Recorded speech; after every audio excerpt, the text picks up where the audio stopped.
মঙ্গলবার নির্ধারিত সময়ের অনেক আগেই জেলা শিল্পকলা একাডেমি প্রাঙ্গণে জড়ো হতে থাকেন দর্শকরা। মেঘনা কন্যা শুরু হতেই কানায় কানায় পূর্ণ হয়ে যায় অডিটোরিয়াম। নারী পাচার নিয়ে সচেতনতা তৈরিতে নির্মিত এই ভিন্নধর্মী চলচ্চিত্রটি উপভোগ করেন স্কুল কলেজের শিক্ষার্থী, সরকারি কর্মকর্তা, জনপ্রতিনিধি, সামাজিক ও সাংস্কৃতিক সংগঠনের প্রতিনিধি সহ কমিউনিটি পর্যায়ের স্বেচ্ছাসেবীরা। মেঘনা কন্যা চলচ্চিত্রটি সমাজে মানব পাচারের বিরুদ্ধে সচেতনতা সৃষ্টিতে বিশেষ অবদান রাখবে বলে মনে করেন তারা। দারিদ্রতা অতিরিক্ত হারে এটা বেড়ে গেছে। এখন এটা থেকে আমাদের উত্তরণের জন্য এই ধরনের সিনেমা বা এই ধরনের যে কোনো ধরনের প্রজেক্ট আমাদের দেশে অনেক বেশি দরকার। বাইরের জগৎটার মধ্যে অনেক নারীদের জন্য অনেক কঠিন, তো এখান থেকে মেয়েদের সাবধান হওয়া উচিত। মুভিটি দেখে আমার অনেক ভালো লেগেছে।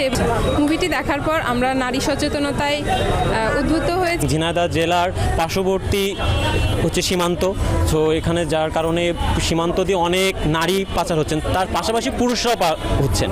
তো আমরা এটা দেখার মাধ্যমে যেটা বুঝতে পারলাম যে এটা দেখে আমরা যেটা শিখছি, সেই শিখার মাধ্যমে আমাদের যারা ইয়ুথ, যারা যে জেনারেশন ছেলেমেয়ে যারা আছেন, এদের মাঝে আমরা এই বার্তাটা সকলকে পৌঁছে দিতে পারি।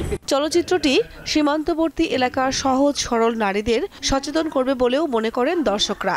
তো এই মেঘনা কন্যা আর এমন একজন পাচারকৃত নারীর জীবন কাহিনী নিয়েই কিন্তু তৈরি হচ্ছে। আমি মনে করি যে এই মেঘনা কন্যা সিনেমাটি খুলনা বিভাগের যে সীমান্তবর্তী জেলাগুলোতে প্রদর্শিত হচ্ছে, এই সিনেমাটি আমাদের পাচারকৃত নারী এবং যারা বিদেশে যেতে চায় বা উচ্চাভিলাষী চিন্তা করে সেই সমস্ত নারীদের সচেতনতা সৃষ্টির কল্পে আমি মনে করি গুরুত্বপূর্ণ ভূমিকা রাখবে। অধিকাংশ সময় নারী পাচারের কাহিনীটাও সবসময় আমরা শুনে থাকি, আর যেহেতু দেশের বাইরে নারী পাচার হয় বিভিন্নভাবে, বিভিন্ন মাধ্যম দিয়ে এটা হয়, আর যেহেতু আমরা বর্ডার এলাকা, পার্শ্ববর্তী এলাকা, আমাদের এই লাইন থেকে এটা বেশি যাওয়া আসা হয়।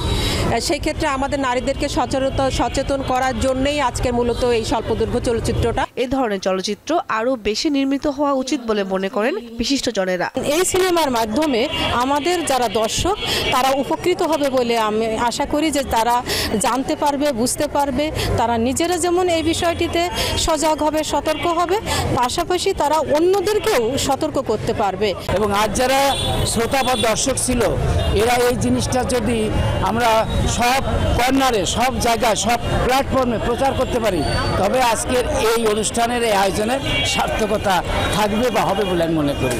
সুইজারল্যান্ডের সহযোগিতায় ও ফুয়াদ চৌধুরীর পরিচালনায় নারী পাচারের বিরুদ্ধে সচেতনতা সৃষ্টিতে নির্মিত হয়েছে চলচ্চিত্র মেঘনা কন্যা। দীপ্ত, বার্তা কক্ষ।